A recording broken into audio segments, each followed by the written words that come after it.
drink or no? I have a small amount of a drink. Thank you, baby.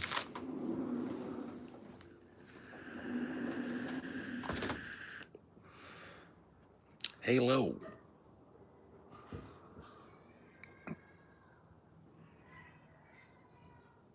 How's D holding up as the fireworks ramp up? He ain't happy. He's doing okay though. And we'll be going on a road trip tomorrow. So that'll kind of, I think,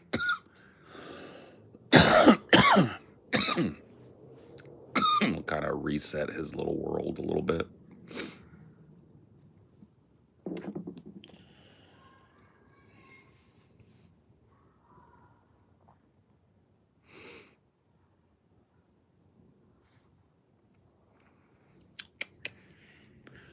Good evening.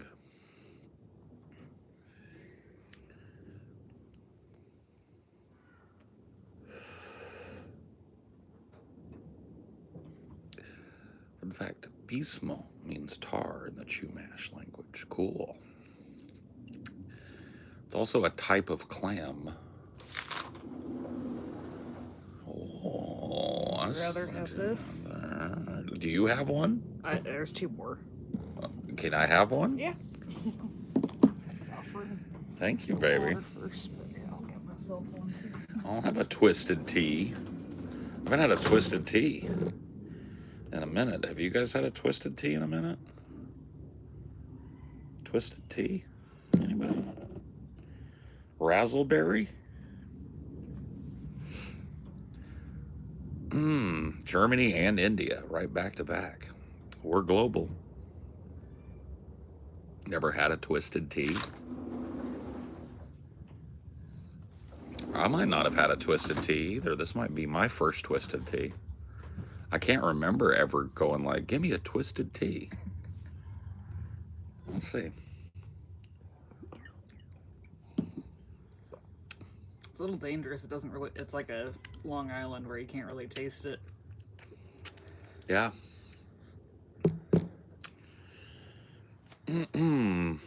Not your favorite though. No, it's good. Yeah. It's good. You can barely taste that it's got any alcohol in it at all. Does it taste good? It's pretty okay. Probably not as good as a Long Island iced tea.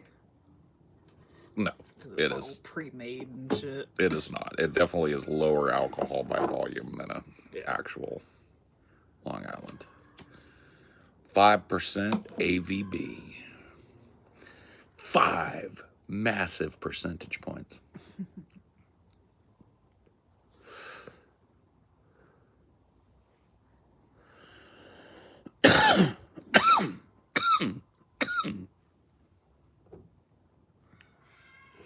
Where do you find the courage to be yourself? I don't know, man. I'm thinking it probably has a lot to do with how you were raised. If you were raised by somebody who knew who they were and who encouraged you to be who you are, there's a good chance that you know who you are.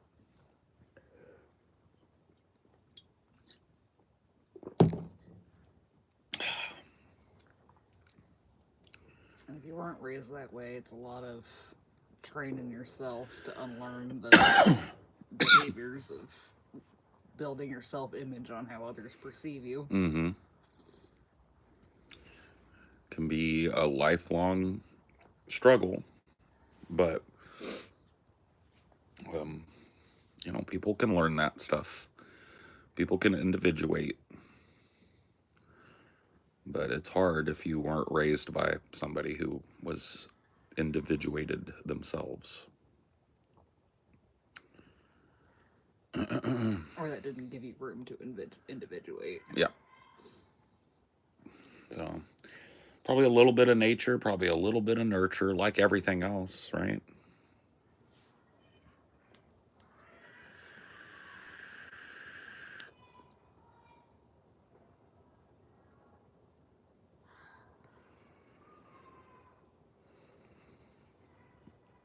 starting the Bible right now.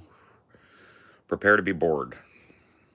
And confused. I Yeah. remember the first time I read Genesis, it's like, wait, it said that there, and then it says this there. Mhm. But that Genesis is a mishmash.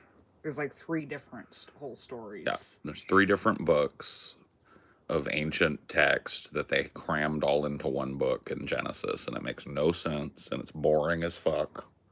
There's like, I think like a whole chapter of Genesis. It's just like It's X begat. begats. Yeah, it's just literally begats. But the begats don't even like agree with each other. No. It's wild.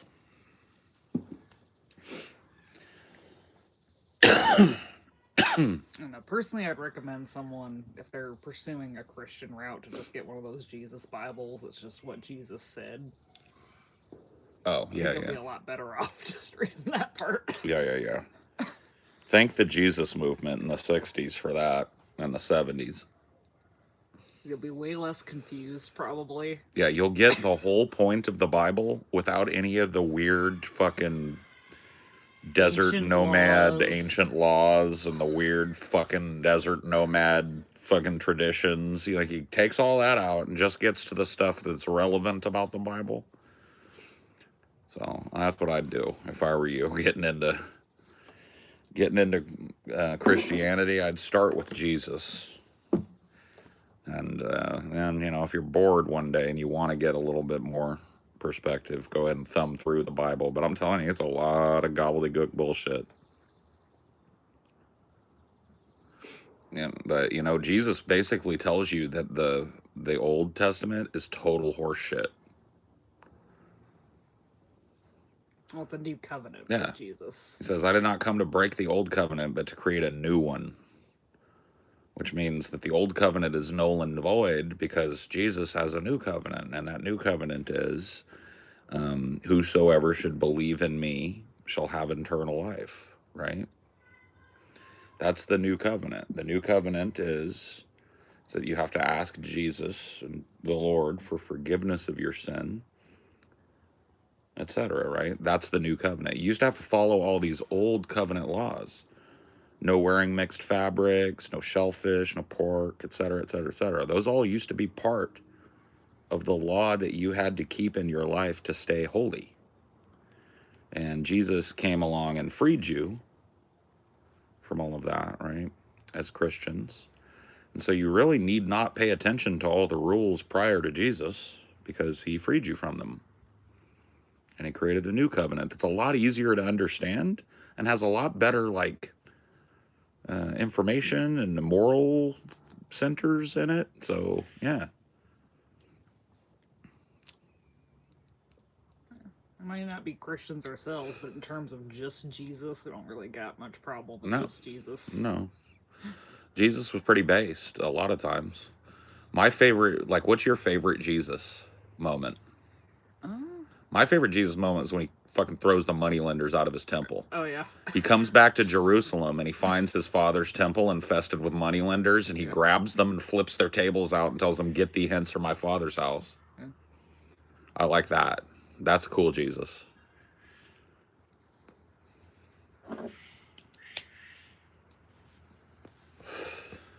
But yeah, there's some based Jesus moments. It's easier for a camel to pass through the eye of a needle than for a rich man to enter my father's kingdom.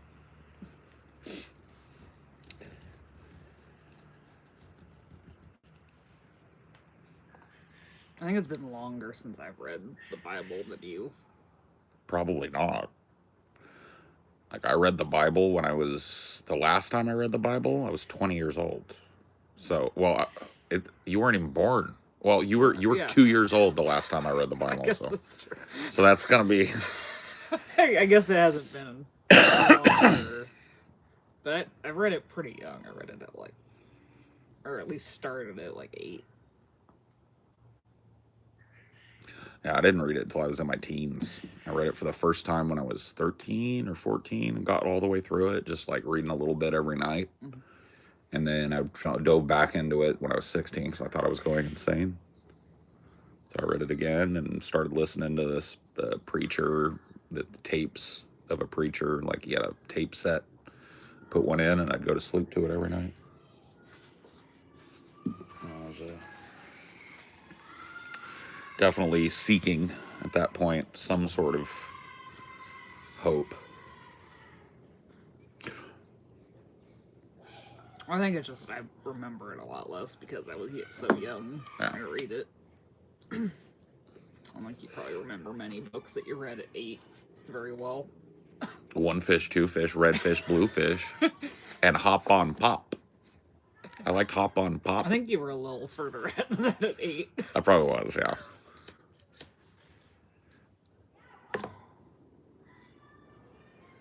What grade are you in at 8? 4th? Like 3rd. Yeah, so I probably was reading like 3rd grade. I think 4th grade is when they start hitting you with the actual books. Like kind of semi-adult fiction. Yeah. So I think I got Where the Red Fern Grows and Hatchet in those years.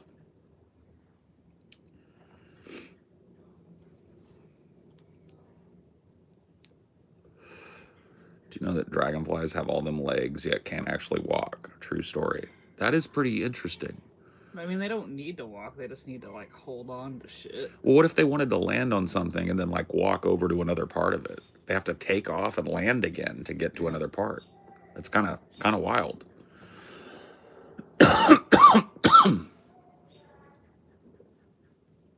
Between dragonflies and praying mantises, which one do you think is cooler?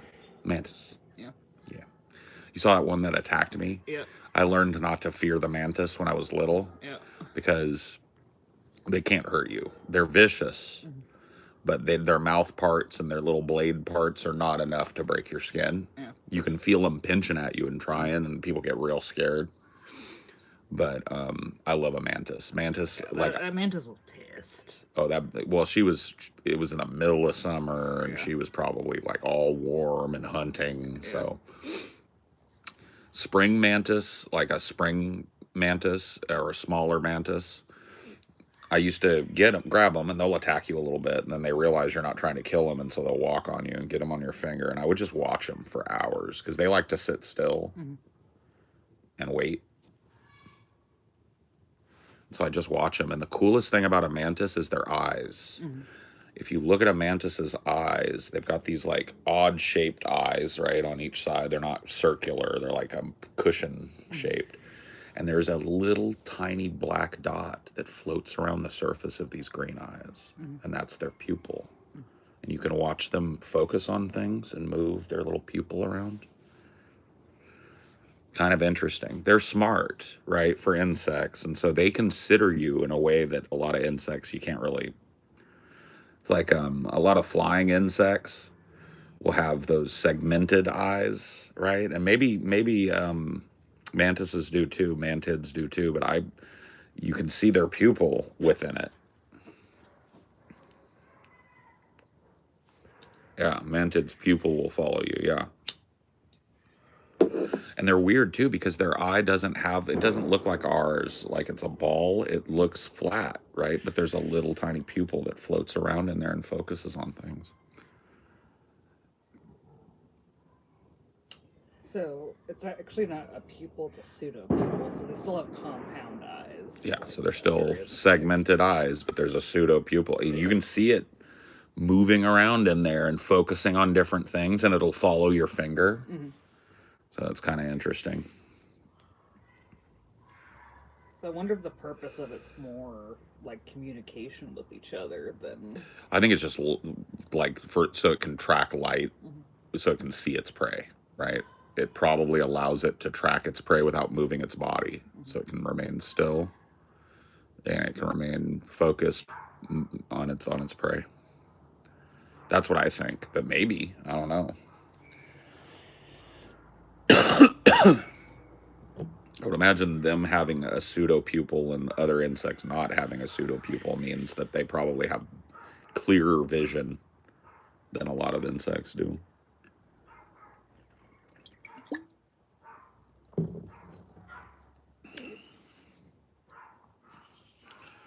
To play That's what the channel name. Oh yeah.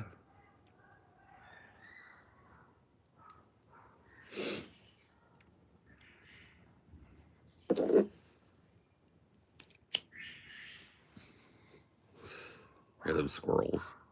Rat rat.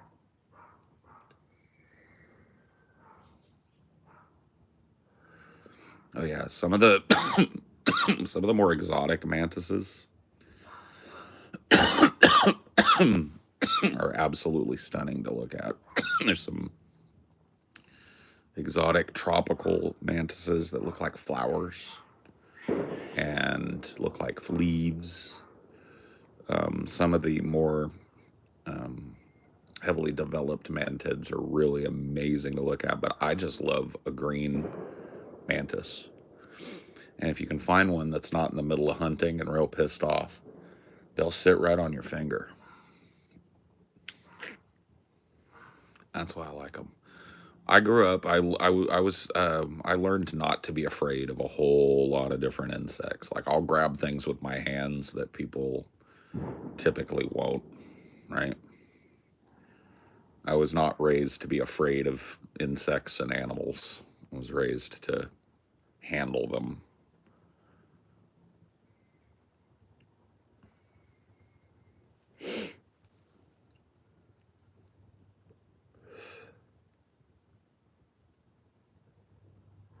Is an insect an animal? It is, right? Yeah, I guess so. It's not a plant, so it's an animal. It's not a fungus, so it's an animal.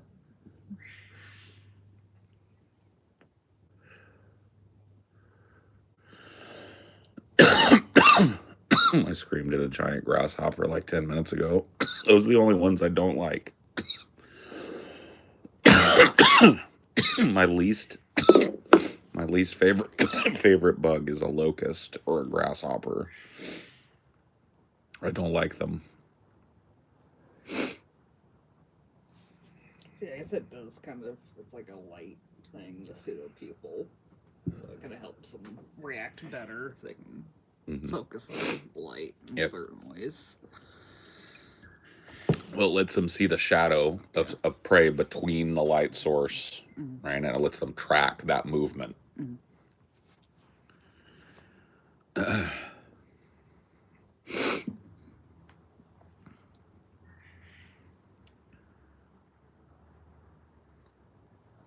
say it with poor D with the boom booms. Poor dino. I don't care about a wasp. I don't care about a wasp or a bee. I don't fear them things. But a grasshopper, I don't like a grasshopper.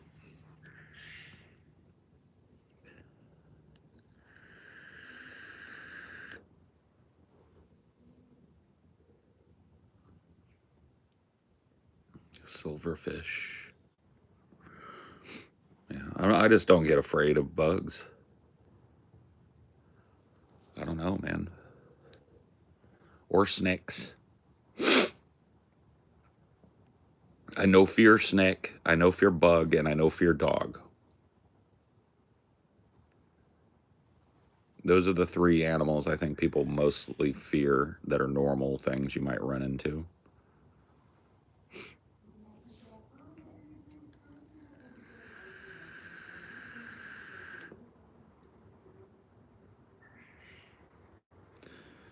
You fear rattlesnake? I don't. Rattlesnake actually the most polite of snake. You know why? People should never fear rattlesnake because rattlesnake is the most polite of venomous snakes. Rattlesnake warn you to back the fuck up. Other snake just bite. Rattlesnake goes, "Hey buddy, listen, I don't want no beef, but if you come close to me, you gonna get it." Right? They give you a heads up. That's pretty polite in the snake world.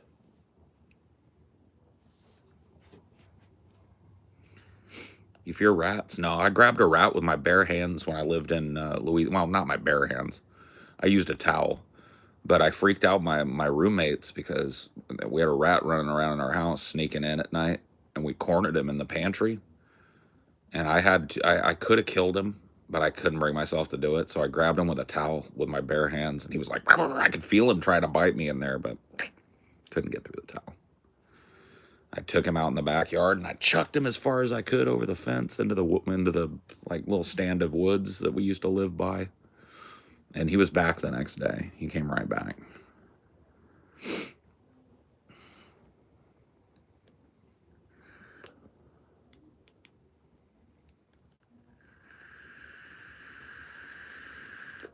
Cool story, bro. Yeah, that one definitely makes me look like a real boss hog, bro. In your world, that's the type of thing that you think somebody would make up. Yeah, makes me look like a real boss hog that I grabbed a rat. I do have a shed, yeah. It's right behind me on the ground floor.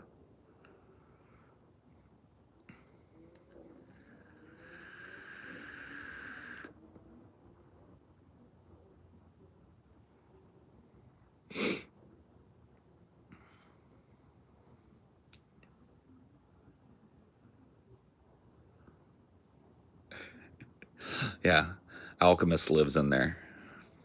He lives in there right now, right in the woodshed.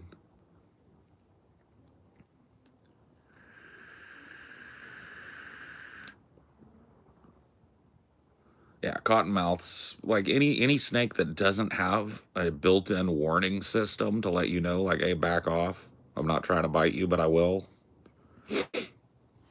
Yeah, cottonmouths are a little more dangerous, and there's definitely more dangerous snakes in other parts of the world, for sure.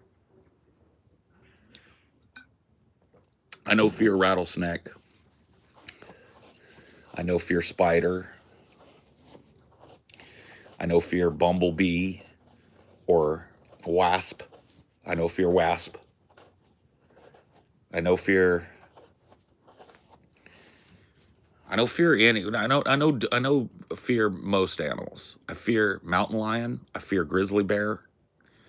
I fear rabid animal. I fear angry rabid coyote. I fear wolf. Scorpion, I don't fear. I've held a scorpion before. Oh yeah, yeah. Human animal, mean. Yeah, I fear human animal.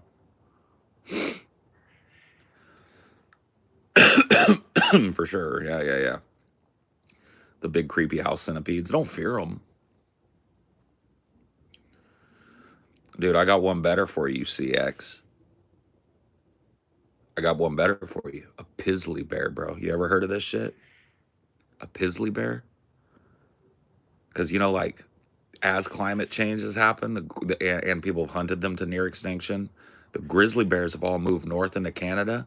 And every once in a while, one of the motherfuckers ranges up, finds a polar bear, and they create a pizzly. What you think about that, bro? You can look it up, too. They're gangly, bro. Fucking pizzly. Gangly. Yep. That's a grizzly polar hybrid, a pizzly bear. Or a growler bear, sometimes they call them. Just depends on which one you want. Oh, yeah, they're like a tank. They're a larger polar bear. Built like a polar bear, sized like a grizzly.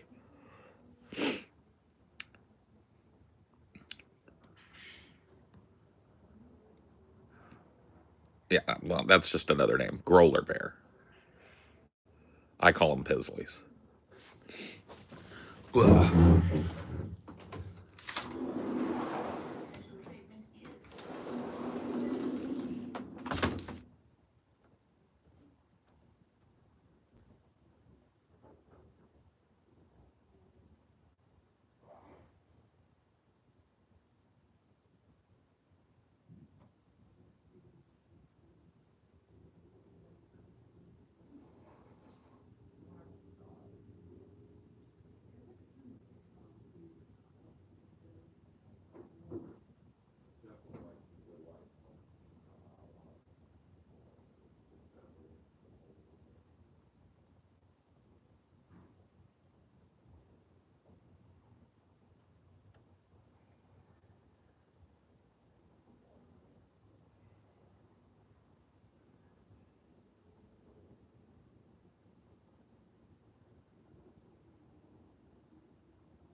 Dee's doing just fine.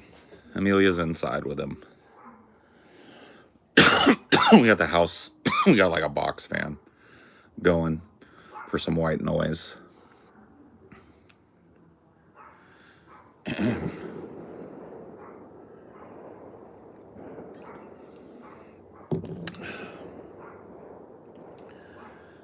Hi, Paul. How are you?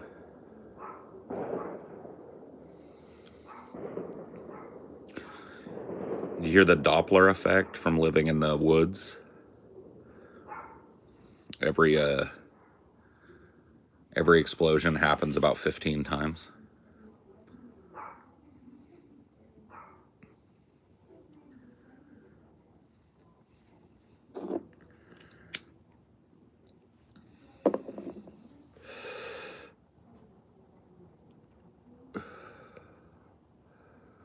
Sipping on a twisted tea and smoking on a joint. That's what I'm up to. I think I'm gonna have some chili for dinner tonight.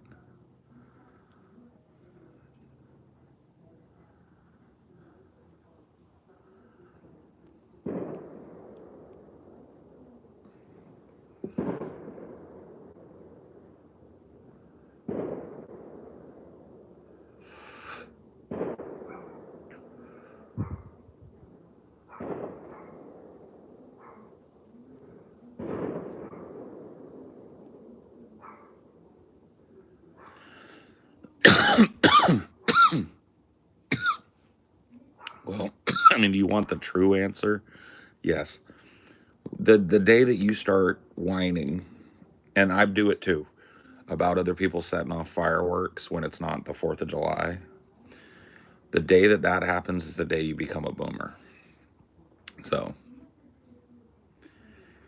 it's like, I remember when I was in my 20s and shit, I didn't give a shit about no fireworks. I wasn't hating. But dude, by the time I was like 32, 33, I was hating.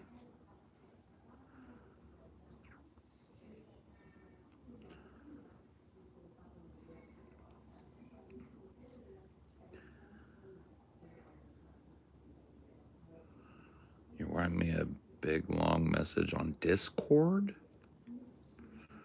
Bro, I gotta tell you something about me. Maybe you haven't heard this about me. I don't check DMs. I'm not real reachable via DM. And people in here who have talked to me outside of this and done things outside of this, like, they'll tell you that. I don't read my DMs. I don't have any notifications turned on for any app, bro. I don't like pop-ups. I don't like knowing that people are reaching out to me. My shit is locked down as can be, bro. You're a hater? Yeah, well, me too.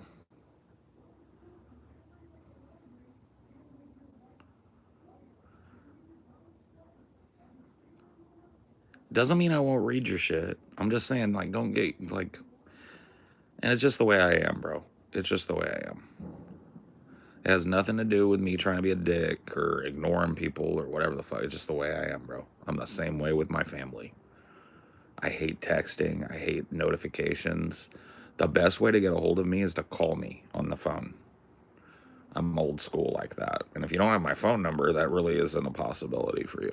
If you want to guarantee you get a hold of me, that's the only real way to do it. I mean, there's even a layer beyond that, because if I don't know your number, I ain't answering it. So, like, the only really guaranteed way to get a hold of me is to have Amelia's number. You know, if you call her, she's way more apt to answer her phone than I am. Now, if my phone rings and it says mom, I pick it up. Dad, I pick it up, right?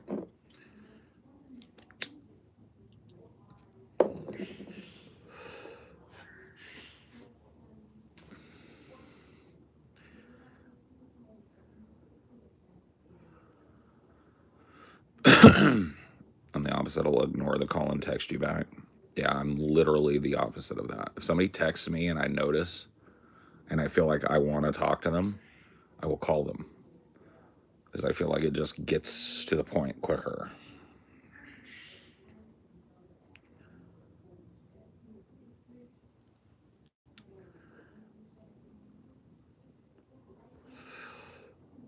Well, I need some wisdom in life. I'm 23 and lost. I'm starting to feel like it's hard to feel like staying here in life. Do you have any advice on what I should do? So you're 23, you're lost. Bruh. All right. Let me give you an owner's manual for a 23-year-old mind and body. Okay? Number one, you need to realize something, and I'm going to fucking tell you right to your face right now. Okay? You will never have more energy and be more capable of doing more shit in the day with as little repercussions as possible to your physical well-being and your mental well-being than you are right now. Like literally you're peaking, bro. So do you even know that? Like, are you aware? Like, are you aware physically, right? And mentally? You're peaking. Shit is starting to happen, man. Shit is starting to take. Dude, you're at the perfect time in life, bro. You don't have to worry as much as somebody that's got a bunch of kids, right? Get with it.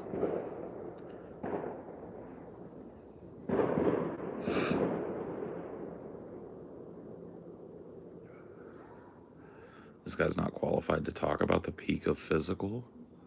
How do you fucking know that? Maybe I'm a fucking.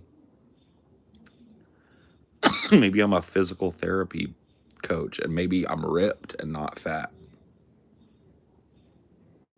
You can see. Maybe I'm fucking tore up and shredded.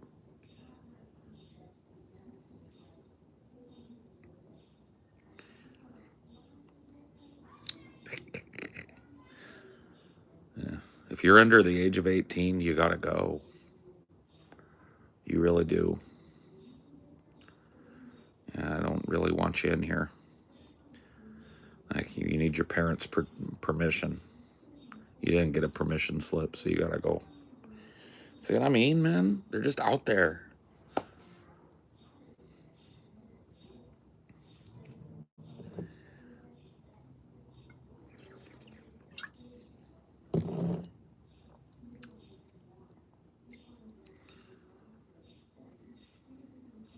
No, I'm telling you, music, like you could go to festivals and stuff and it doesn't destroy you.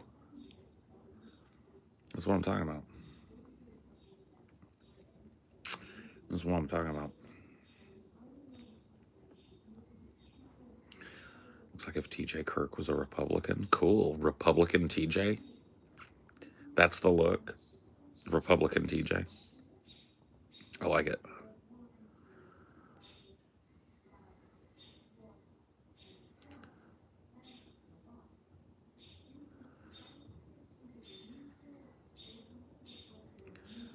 Had a kid early. Woof. Woof. Man, that's. I'm not trying to hate, but that's a bad decision, homeboy. Somebody gave to you the wrong advices. Somebody was giving to you the wrong advices.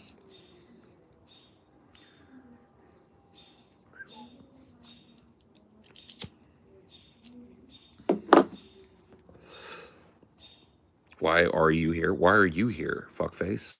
You ever ask yourself that? I'm gonna guess. I'm gonna guess why you're here. You're here because you're bored as fuck and you're trying to find somebody interesting to watch. Well, guess what? You found him. Exactly. See, look, I nailed it. You found the guy. You found the guy. Congrats.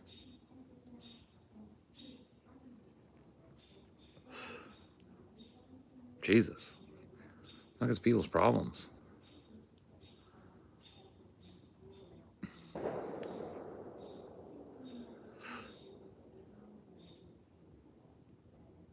Mm-mm. 25, had a kid at 23. Bruh. Buddy. Buddy, bro.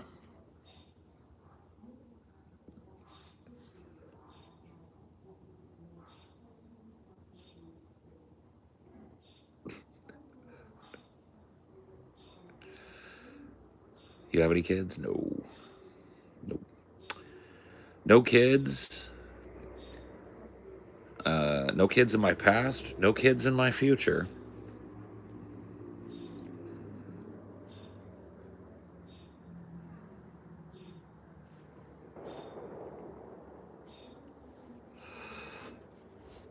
I'm 34 and feel better than I did at 23.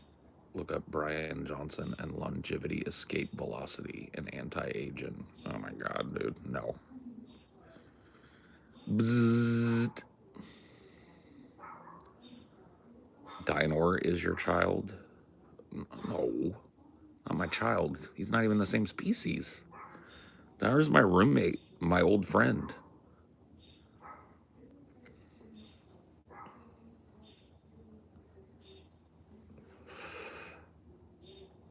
Man, snipers are out tonight.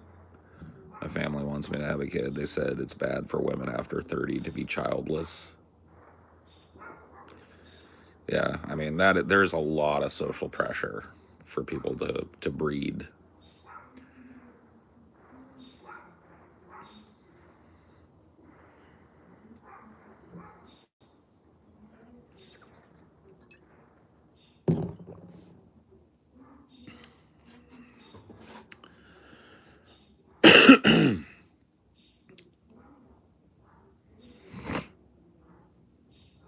$30 a good time to have a kid. I want a daughter soon, but not till I make it big. Yeah. You finna blow up or what, Drippy?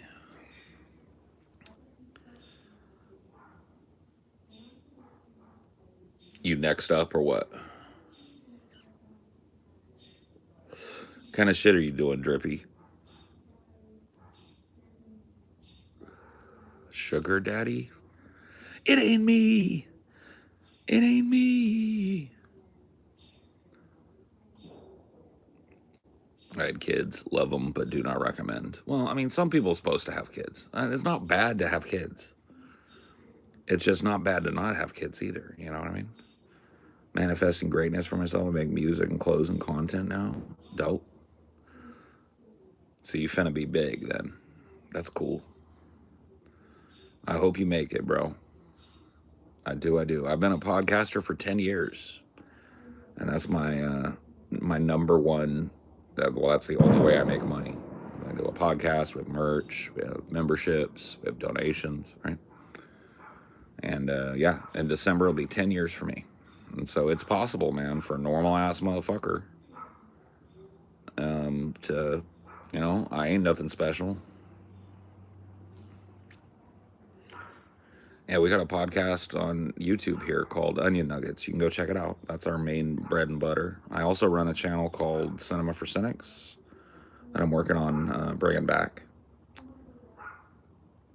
Well, it's technically longer than 10 years, but I limit it to 10 because 10 years ago is when I started making money and like solely making money doing podcasting, right? Onion Nuggets, but with a Z at the end.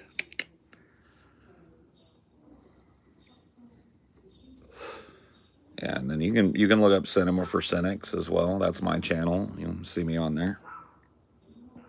And I'm in the process of reviving that channel. So, I'm a bona fide motherfucker. I know how to do it. You make guest appearance on DP in 2013. I don't know, man. You'd have to go look, honestly. I think it was like 2014. Trinidad and Tobago? Cool. You like my vibe? Cool. Yeah.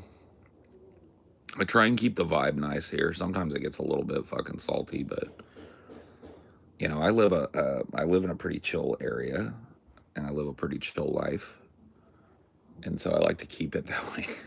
Yeah.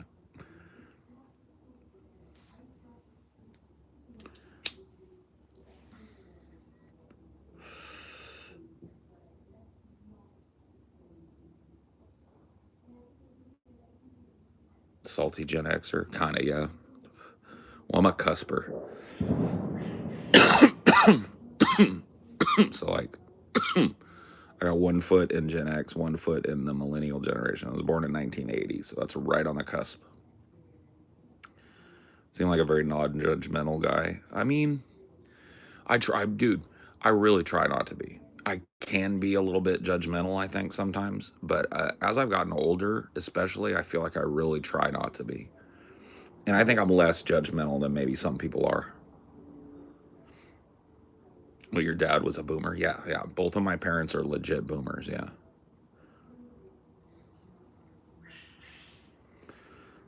What's your music taste? If you put a gun to my head and force me to pick a genre, my favorite genre is hip hop. I've been a hip hop head since I was about 8 years old. But I like all kinds of music, man. My parents, my dad's a jazz trumpet player. Um, so my parents were both kind of like into pop music from their childhoods, and then the popular stuff when they were young, raising me up. I listen to a lot of music. So you would have thought rock. Yeah, I mean, yeah, I don't know how that works, but no, I'm a hip hop head for sure. You make rap and hip hop based. Like, what kind of style you do?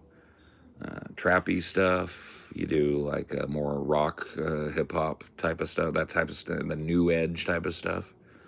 You do what people call mumble rap. I like a lot of that, by the way. That ain't a misnomer.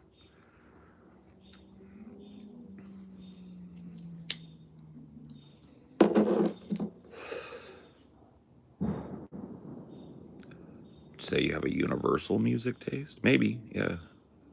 Do it all? Yeah, cool. Yeah, right now I'm listening to a lot of Playboy Cardi. That's like been his new album, the I Am the Music, I think it's called.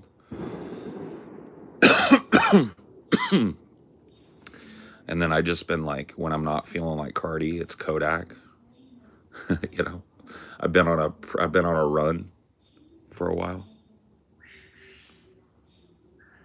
You're West Coast, yeah, yeah, yeah. I'm a West Coast guy too. Born and raised in Cali, so grew up listening to West Side Connect. Um, I'm obviously Dre and Snoop and the Death Row kind of era. Got into rap listening to the Fat Boys and Dana Dane and Slick Rick. So I'm kind of an old school hip hop head, but I try and it's still my favorite genre, so I check it out. I like to be on top of it. Gunna X Uzi, X-rated, Ice Cube, Tupac. Okay. Mexican Lil Wayne. Okay, all right, fair enough, fair enough, fair enough. Yeah. Who's that dude that's big right now that rolls all his R's? I kind of like listening to him when he comes through my playlist. He's kind of like a chunky Mexican dude. Is it Mexican OT? Is that his name? Brr. And he rolls all his R's. I kind of like that, like Latin spice that he throws on it. Yeah, yeah, yeah. Yeah, I fuck with that because, well, I grew up in the Central Valley, so I grew up around a lot of Hispanic folks.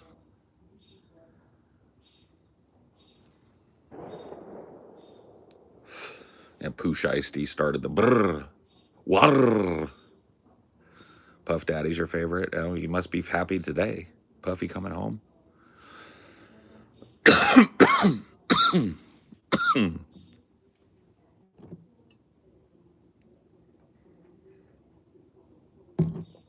Warr.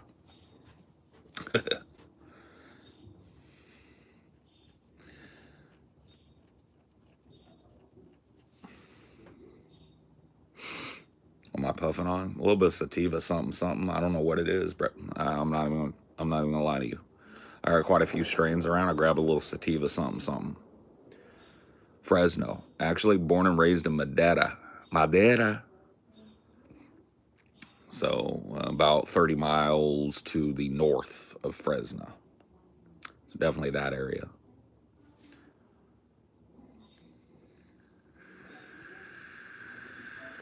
Madera, California. Orale. You're from Madera too. Let's meet up and fight. Homeboy, you don't want me, bro. You better ask about me over in Madera. Before you fucking agree to that, you better ask about me over in Madera. All right? My name fucking opens doors over that way.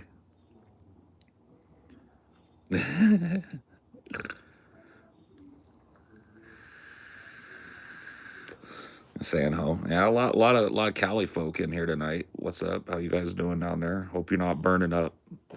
I'm not in Cali no more, but I'm not far.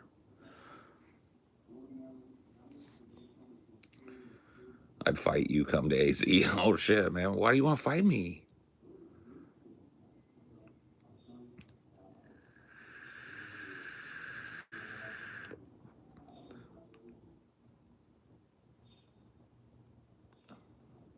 Oh, Mario. You want to fight Mario. All right. I mean, I think you guys got to square up then. I think you got to squabble up. Your name is Mario too? Fuck, man. There can only be one, bro. There can only be one Mario.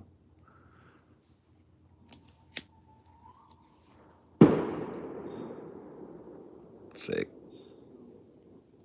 You think of M's newest album? I'm not a big... This is the worst Eminem album, by the way. I don't know if you guys know. This is my raggedy shirt. Look at this shit.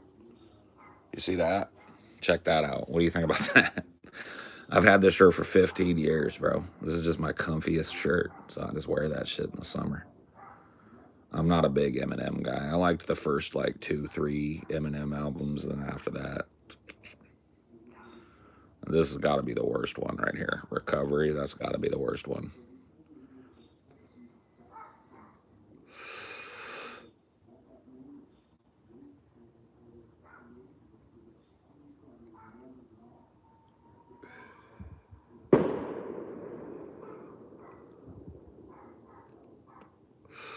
Worse than Revival, yes. I hate this album. This is a shitty album.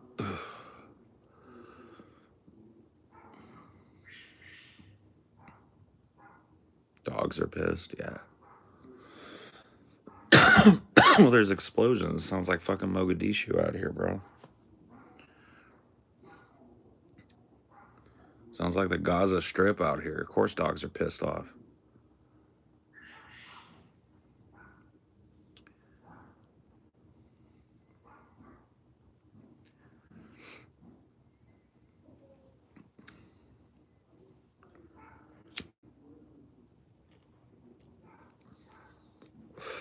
I love that you own a shirt of an album you hate.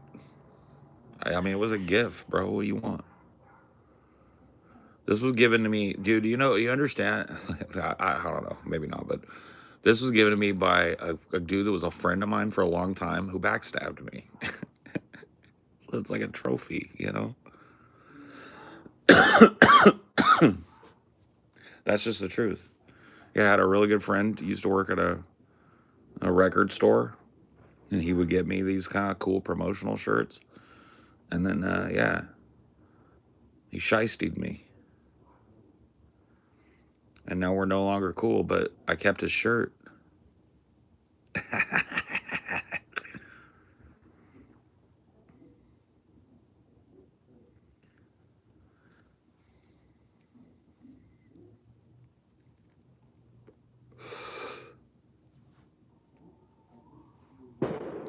Ooh.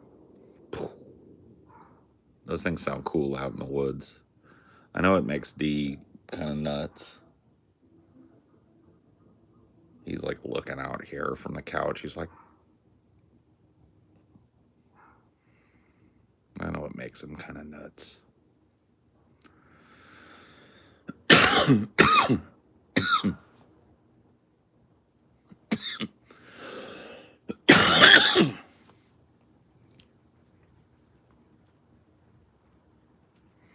It's gifted a Ryan Upchurch shirt. I wear it on days to clean the toilet. Yeah, that's good, because if it gets duty on it, it's already a Ryan Upchurch shirt. You know what I mean? So if you get a little pee-pee or duty on it, it's already got, you know, it's already got Ryan Upchurch all over it. So, you know what I mean? That's a good choice. That's a good shirt to have. Yeah. I'm sitting down real with Furiosa. Oh, Furiosa. I think that's a good one. Yeah, that's a good one. Poor guy.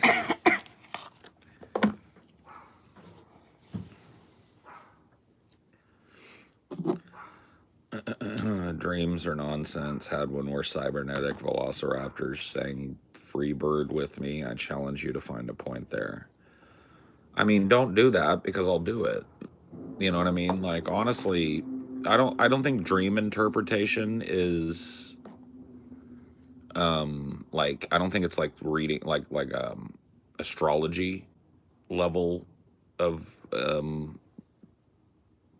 shit. Like, I think there's some psychological basis to dream interpretation. And I think that, like, what most psychologists agree with about dreams is that they're an expression of subconscious needs and desires, worries and concerns and stuff like that. So, for example, a lot of people have similar recurring dreams. I have a recurring dream about my teeth falling out, right? Not recurring like I have it every night, but it's a common theme in my dreams. And if you think about your teeth falling out, right? And you say, like, well, what is your teeth falling out representative of in the mind of a person, right? And the answer to that is you're getting old, right?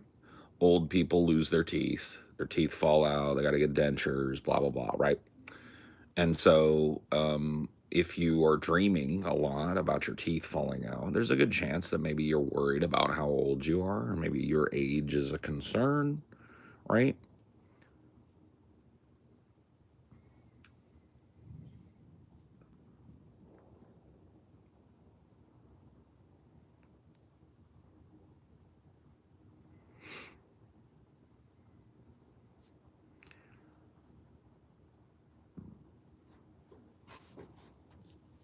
Yeah, I mean, yeah. Or I mean, does Freebird have meaning to you in your life? Is it a song that reminds you of like your dad or your granddad or something like that, or some old uncle or friend of the family or some shit like that? Because, like, you're pretty young, I would imagine, right, to be into Freebird. But maybe I'm wrong about your age. I don't know how old you are, random Canadian. I just kind of presume everybody's about 25. Because that's the average according to like the statistics I can look at.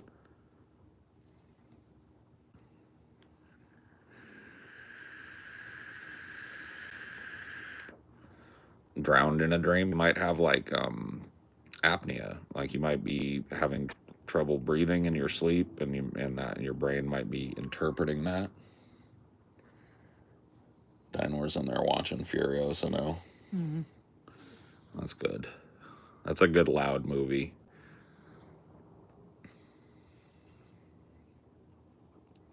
We'll watch a little with them a little later. I love that movie. Not as much as Mad Max, though. It's just a different film. Yeah. But it's growing on me the more I watch it as a different type of film than Mad Max was. Have you watched it again since we watched it? Mm-mm. No. You just thought on it more. Yeah. It's just stuck in my head, and I think about scenes from it quite a bit. Let's see. 29 Freebird still hits. Maybe it's a lust for youth mixed with the energy of free choice. Hey, see, you're starting to get deep. Now you get it. You know. You're just peeking at that dino. What you up to?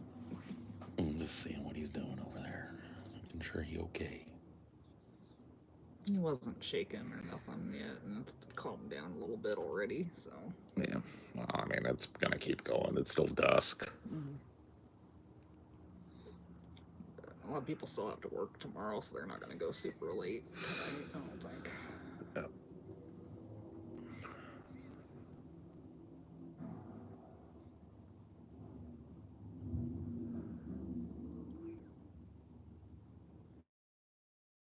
Weary movies that give you adrenaline and your heart starts pumping. I mean, typically, if I don't know, if there's a movie that's real tense and actiony and I don't know where it's going, my heart rate will get up a little bit. I'll get excited for what's going on. Like, we watched Top Gun and the sequel to Top Gun You know, and those got some pretty cool, like, high stakes moments in them. Your heart starts racing a little bit while you're watching because you're invested, you know. It's typically something that'll happen, like, on a first watch for me. Mhm. Because if I know where it's going, it's kind of the surprise is taken out. Not rewatching movies isn't always, it's not about the surprise, right? What about sexiness? Like, has there ever been a movie that really like got your sex drive? Like, oh damn, that's a hot scene. It's not like a porno. All right. Yeah. I mean, it wasn't even hot.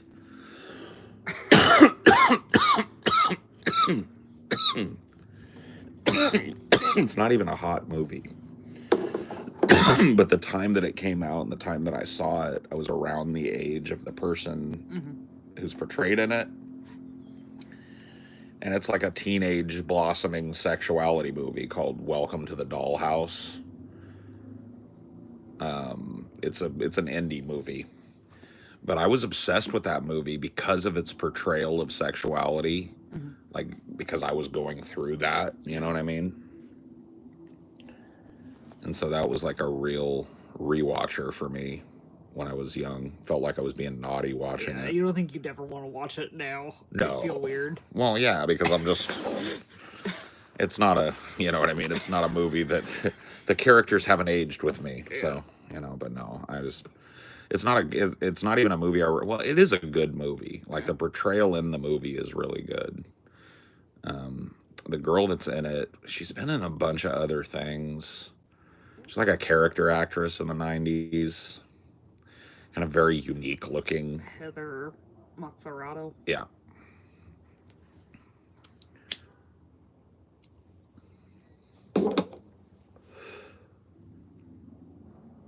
Sexiest movie is 9.5 Weeks with Mickey Rourke. I can't even picture the movie in my head, so. I think it was kind of like BDSM-y, if I remember what I heard about it. Yeah, there's a hot BDSM movie that I've seen. Have you ever seen Secretary? No. Secretary is a hot BDSM type movie. Kind of a really interesting examination of the BDSM dynamic. And it's about a chick that gets a job as a secretary for a really, like, closed off, like, kind of like socially awkward businessman. And she finds out what he's into, and they get entangled in that way. But they maintain their really, like, strict business relationship during it all. And she ends up really liking it, and he ends up falling in love with her and all that. So it's kind of like a 50 Shades of Grey type of thing, almost, but before 50 Shades of Grey. It's got James Spader. Oh yeah. Yeah. And Maggie Gyllenhaal. Jake Gyllenhaal's sister and James Spader. It's a pretty good movie. Hellraiser is the hottest BDSM movie. I don't know about that. I guess if you're into, like, literal carving of flesh and shit, then maybe, but. Do you think that's too loud, or is it okay? I think it's fine. I don't think it's hurting nobody.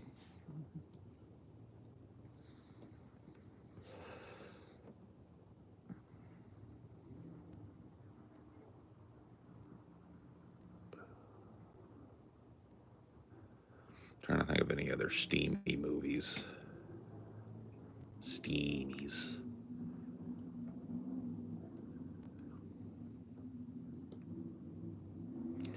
I mean, I know you say, like, the second Nightmare on Elm Street's the gayest. Did you get any gay? Not really. I mean, I definitely didn't rewatch it for that reason. But it is real gay.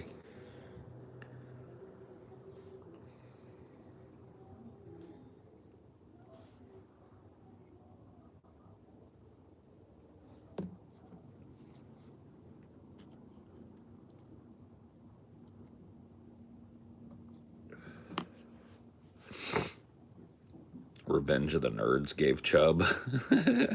I guess it probably did have boobs in it. Oh, you know what? There was a movie that was infamous back in the 80s that I remember when my parents got the DVD or the VHS of it, I would go back and watch a certain scene over and over and over. And it was Basic Instinct with Sharon Stone and Michael Douglas. Oh, yeah. And there's a scene in Basic Instinct where she's being interrogated. Oh yeah, that's the famous. And she crosses her legs and uncrosses them, and you can see her beaver for a second. I mean, that was a legendary beaver shot, and I went back to it a lot. That beaver shot was good. So yeah, there you go. I found it. But that movie overall is a pretty steamy movie. There's a lot of sex scenes in it too. But a beaver shot. Well, it meant something different back then. Yeah, and it was a shaved beaver shot too, so it was edgy. I know, because like at that time wasn't like a lot of the Playboy and yeah, so there was full bush. Yeah, there was a landing strip at best. Yeah. So, you know what I mean? It was a extra special one. Wild Things, yeah, that was a hot movie, but like, I don't know. By the 90s, I wasn't really looking to stroke to a movie. You know what I mean? Like a theatrical release. I could get my hands on a little bit of porn by the 90s if I needed it. God, I don't know what it is, but I hate calling it a beaver. I know. There are weird terms for. There really are, man. There really are. There's a lot. What's your least favorite name for your part? I hate it when people call it a pickle. Yeah. I don't like pickle, but it's people will call it a pickle all the time. Not mine in particular. I'm just saying dicks. We'll use pickle. Clam, yeah, that's not good. There's a lot of weird ones. Like I remember when I was a teenager, I learned one from my dad that I still think is like, why did they start doing that? Box. Yeah. You ever heard that? Yeah. Why would they start calling a vagina the box?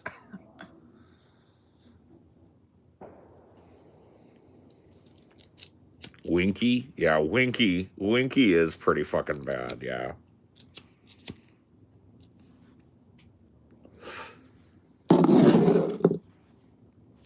Because you put your stuff in it? No, you don't. You just put...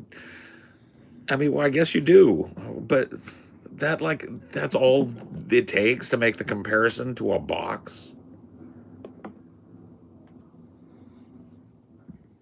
I think that's the Latin. Vagina is the Latin word for like a sword sheath. Yeah, but...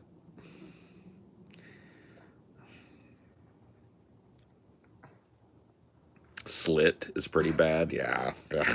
Yeah. There are just certain words. Gash. Gash.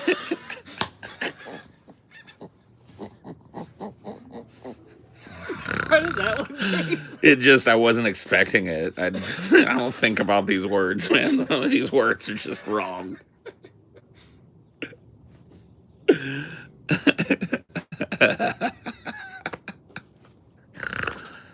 Oh, man.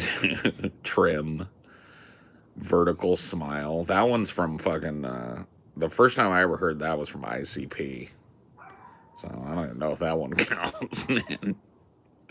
Axe wound. Jesus Christ, man. I've heard all of these, but can we stop? I'm getting uncomfortable, bro. I got a good giggle out of you, though. Yeah, for sure. Oh, my God. You said cash.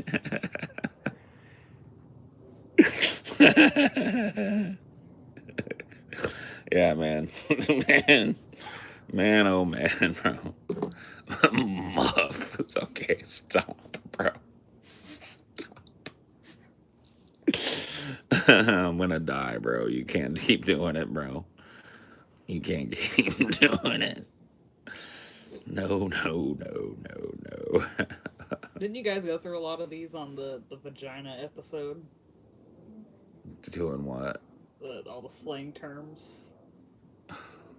Maybe, yeah, we might have. You forgot the episode. Maybe, yeah, probably. I definitely did.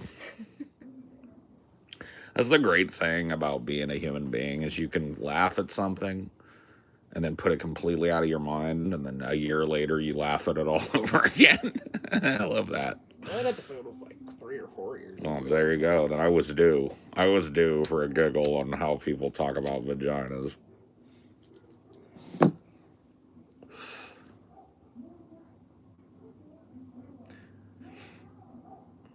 Once found a poster with all the slang terms for vagina and a Spencer's gift. Bro, who would put that up on their wall? It's Spencer's. Yeah, but who would put that up? I guess maybe if you're in like college or whatever. Yeah. But I feel like you're going to chase away everything on the list by having that. Like literally everything on that list is going to not want to be in your apartment. Spencer is kind of a dirty birdie. Like you take your kids in there and stuff, but they might find some wild shit up in the Spencers. You know what I mean? Because not everything in Spencers is G-rated. You know. Well, like you take a kid to Hot Topic, not Spencer's. I mean, there's some shit on Hot Topic too, but less than Spencer's. It depends. I don't know, man. They're like actual sex toys. I don't know if I'd want to bring my kid in and let him see the Marilyn Manson with them fucking mechanical animals tits. You know what I mean? No. There was definitely some edgy stuff at both of those, but like mall culture, I came in at like honestly came right at the end of mall culture. The apex happened when I was really kind of too young to be at the mall all the time. Oh, Spencer's is still a thing apparently. Of course it is. Yeah, there's still malls, and there's still like functional malls. But yeah, mall culture kind of ended right around the time when I became old enough. Like I was probably the last generation to even like go chill at the mall, and it was not our favorite thing to do because it was expensive. Like you go to the mall, you know, somebody's got to pay for gas to drive everybody into town to go to the mall.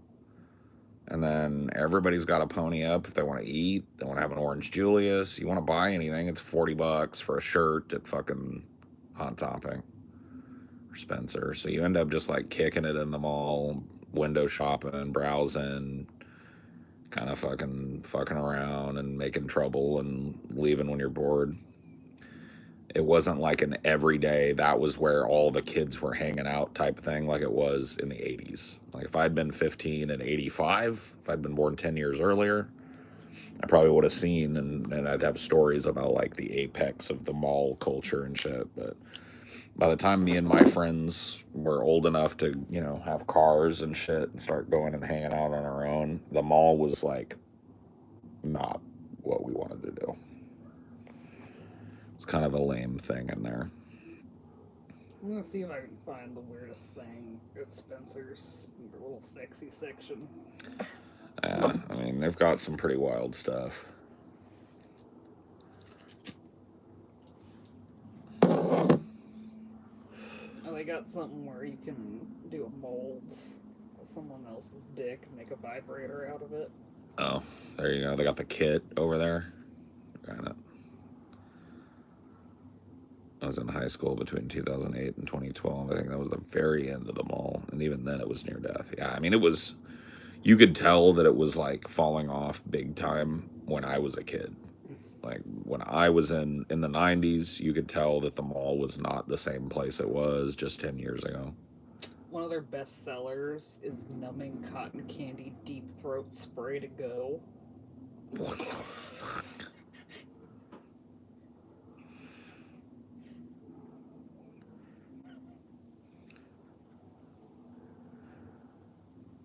Some people's bedrooms do be like a circus. Got cotton candy, elephants, swings, ceiling fan mounted whips. Bro, I told you the Spencer is a dirty birdie. Yeah, he is.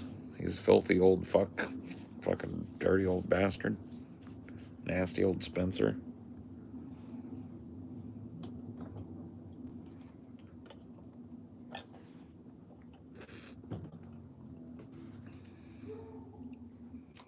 most expensive thing is.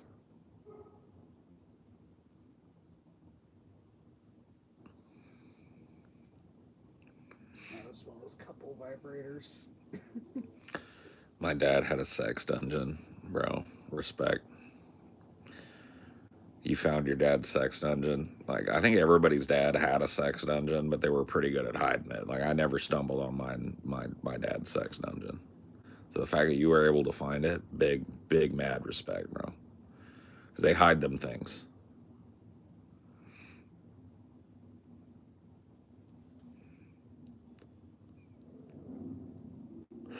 Yeah, I mean, you might have been conceived in that sex dungeon, bro. In fact, you probably were. Which is kind of wild to know, you know what I mean? You miss having a monoculture? Do you prefer the variety we have now? Do you really think that you could look at the 90s and call it a monoculture? Like, the 90s was kind of rebellious against the monoculture, right? Like, when I came of age, cops were lame, teachers and authority figures were assholes, politics was fucking pussy shit, right? Our music was real dark and real fucking angsty and real rebellious. So I don't remember like my generation of kids being like, "Ooh, yes, cotton candy and popcorn and blah blah blah." So I can't really say. Like maybe if you go back to the 80s when I was like 10 and under, I might have gotten a little bit of a taste of that monoculture, but I don't know if I'm the guy to ask.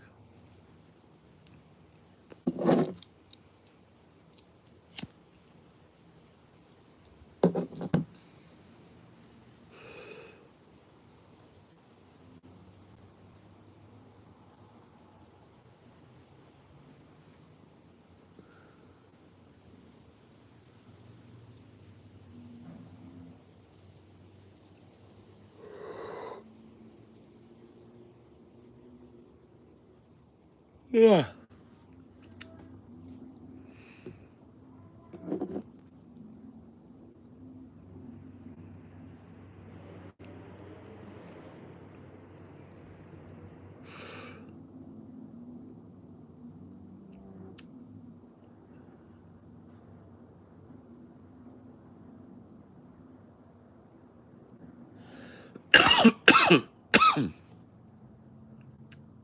It's time to wake up, Paul's ego.